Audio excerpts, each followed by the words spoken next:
जम्मू के एक छोटे से गांव में भोलू नाम का एक किसान रहता था। वह मजदूरी करके अपने बच्चों और परिवार का गुजर करता था। सर्दी के समय आया, बर्फ गिरने के कारण उसका काम धंधा बंद हो गया और वह अपने काम पर नहीं जा पाया। इसीलिए उसका कुछ काम छूट गया। उसकी पत्नी ने कहा, सुनो जी, घर का राशन अभी ख़त्म हो गया। कुछ दिनों बाद उसकी पत्नी बीमार हो गई तो उसके देखभाल करने के पीछे भी भोलू काम पर नहीं जा पाया। जब वह उसकी पत्नी ठीक हो गई और वह काम पर गया तो उसके मालिक ने कहा, देखो भोलू, इतने दिन तुम कहाँ थे? बर्फ तो कब का गिरना बंद हो गया और मैंने तो बहुत सारे मजदूर रख लिए। क्योंकि तुम नहीं आया तो मेरा काम तो छूट गया था, पीछे पड़ गया था।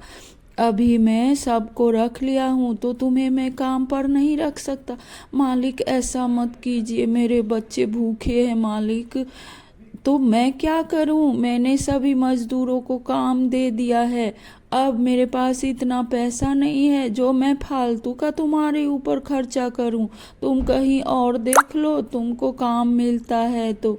यह कहकर भोलू को वह काम से निकाल दिया। भोलू घर आया तो उसकी पत्नी ने कहा, क्या हुआ जी, कुछ काम काज मिला कि नहीं? बच्चों को क्या खिलाऊंगी?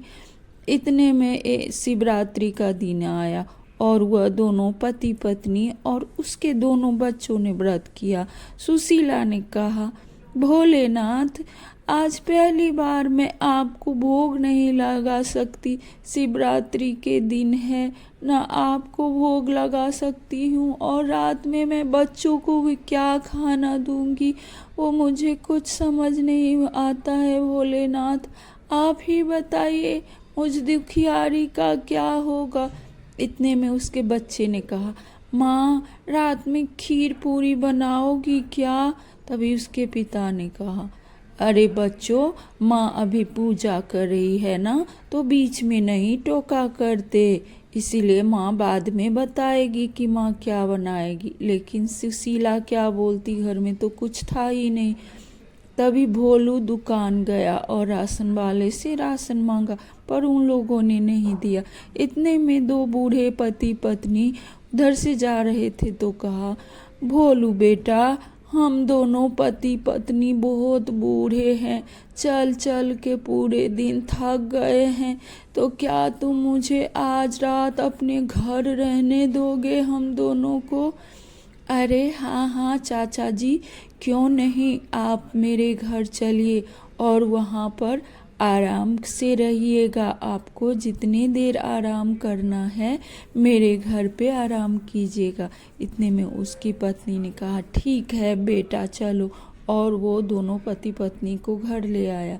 घर में सुशीला का तबीयत फिर से खराब था। बच्चों ने कहा, पापा मम्मी बीमार हो गई, हम लोग अब खाना क्या खाएंगे, कौन बनाएगा खाना? तभी भोलू ने कहा, ठीक है बेटा, देखता हूँ मैं क्या कर सकता हूँ। इतने में बूढ़ी दादी ने कहा, मैं खाना बना दूंगी।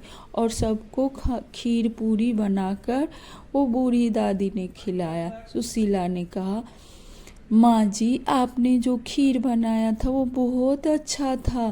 तभी वह दोनों घर में गया तो दोनों शिव पार्वती के रूप में प्रकट हो गए और कहने लगे, सुशीला, भोलू, आज से तुम दोनों का अच्छा दिन शुरू होता है। तुम दोनों मेरी भक्ति इतने लीन होके किए हो और तुम दोनों बहुत ईमानदार हो, इसीलिए तुम दोनों को कभी किसी चीज़ की कमी नहीं होगी। घर में जाकर देखना, तुम्हारे खीर वाले कटोरे में सोने से भरे सिक्के मिलेंगे। उससे तुम कोई बिजनेस शुरू कर लेना और अपने परिवार का अच्छी तरह से गुजर बसर करना। यह कहकर वहाँ से भगवान भोलेनाथ और माता पार्वती अंतर्ध्यान हो गए। वो दोनों पति पत्नी भोलेनाथ को धन्यवाद किया और सब लोग मिलकर हंसी खुशी रहने लगे। धन्यवाद।